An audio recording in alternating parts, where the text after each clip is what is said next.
Now, earlier today, Representative Trey Gowdy had made the case, or I believe was trying to make the case, that the United States should possibly start prosecuting reporters for reporting on classified leaks. Not leaking the information, but actually going after reporters for reporting on this stuff. Now, during a hearing with FBI Director James Comey, Gowdy had asked this question and talked about this. Let's take a look.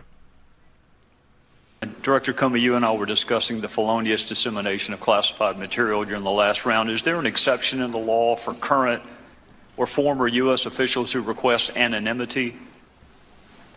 To release classified information? Yes, sir. No. Is there an exception in the law for reporters who want to break a story?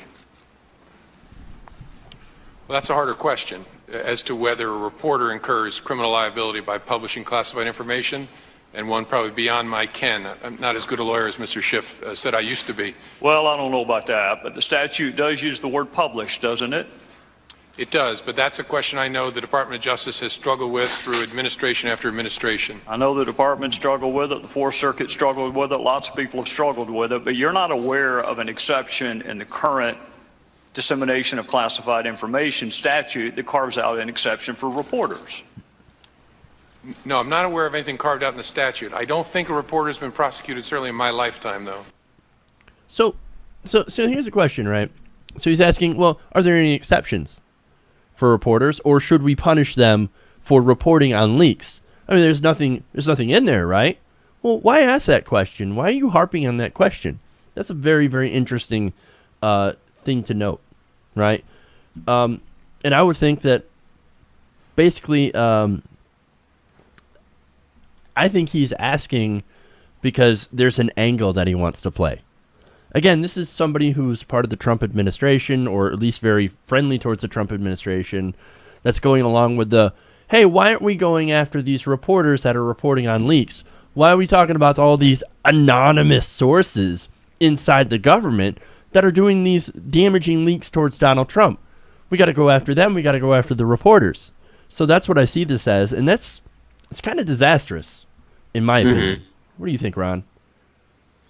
Yeah, I mean, I think that the way our First Amendment works, that's something that we've avoided for quite some time in this country. And, you know, I know other nations do have different laws in regards to that, but we, that's always been, freedom of the press has always been very harped upon in our experiment. And I mean, that's one of the things that I do favor. I mean, that's one of the things that I think the founding, like the founding fathers, the earlier thinkers, whatever, were kind of right on when they said that. A cyclical effect of a system of ours, like ours, is a lot of yellow journalism. And that's something that can actually be traced back to the 20th century. I mean, before, back in the day when we had, a media structure that was actually heavily subsidized by the government, they subsidized it, but they didn't really have any say in the content. There was a freedom of the press.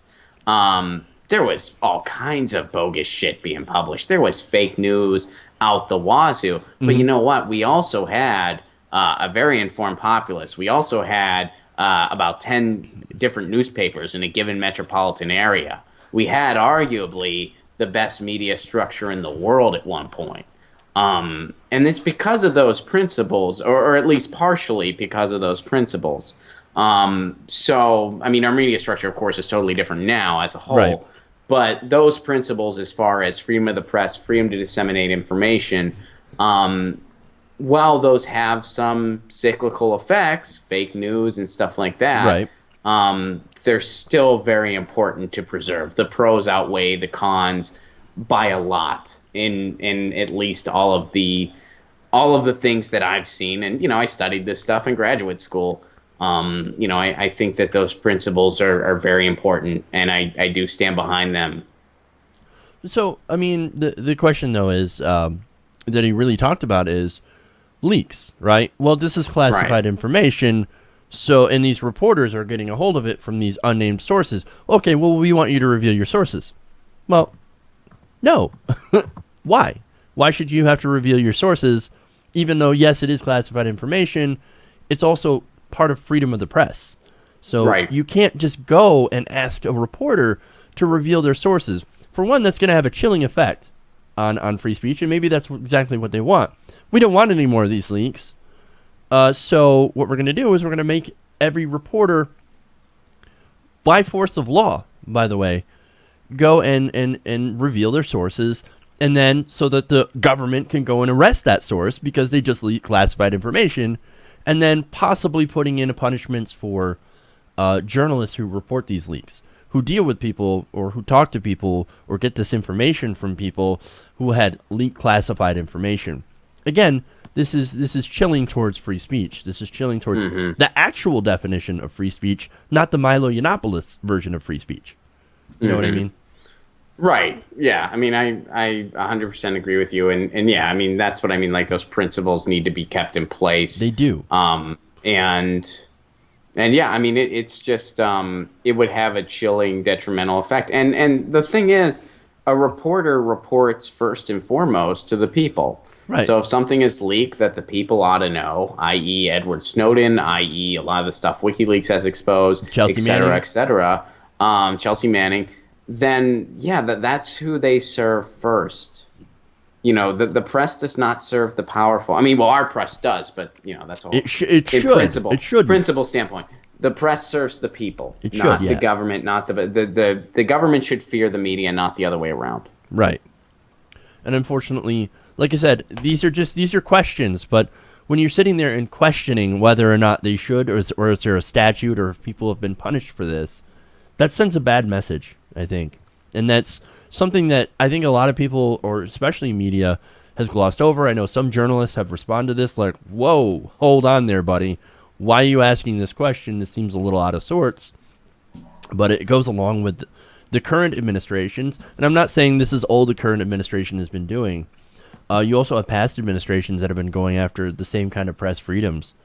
Remember the Bush administration, the Obama administration even, talking about this stuff and wanting to go after journalists and leakers and things like that. I mean, Obama's been, I mean, that was the biggest stain of the Obama, or one of them. One of the biggest stains of the Obama administration was the way they responded to whistleblowers and stuff like that. I mean, he kind of, I guess, made good is a bit much to say, but, you know, he kind of, I guess, made a little bit of penance with Chelsea Manning at the end. But, right.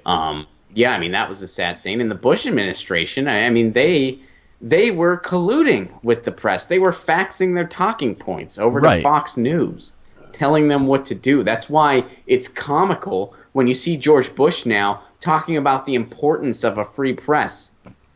Talking about on the Ellen Show or any other platform that he's given. We live in the United States of amnesia, where all of a sudden, because we have this incredibly disliked, horrific person sitting in the White House, we forget the fact that the last Republican is a war criminal. Yeah. We forget about that because he makes these nice paintings now. Yeah, and you know, again, that was a failure of the press as well. So the thing is that, again, we're talking about the implications of what Gowdy was talking about. Again, I don't like where this is going. This has been heading this way, in this direction, for the last few administrations, and now it's, you know, under Trump, like, everything seems to be getting, going warp speed to even more of a disaster than it was before. It's like you put your foot on the accelerator towards the brick wall that we're going to smash into. And that's, again, disastrous. So this has some very bad implications for press freedom and for whistleblowing and leaking in the future. And, again, this is something that I think everybody should be concerned about. Everybody should be worried about, especially if you do actually, unlike George W. Bush, value a free press. Hey, everybody, thanks for watching this video. If you want to see more like this, please hit the subscribe button below. And if you want to support truly independent progressive media, please consider becoming a patron at patreon.com/TYTNation.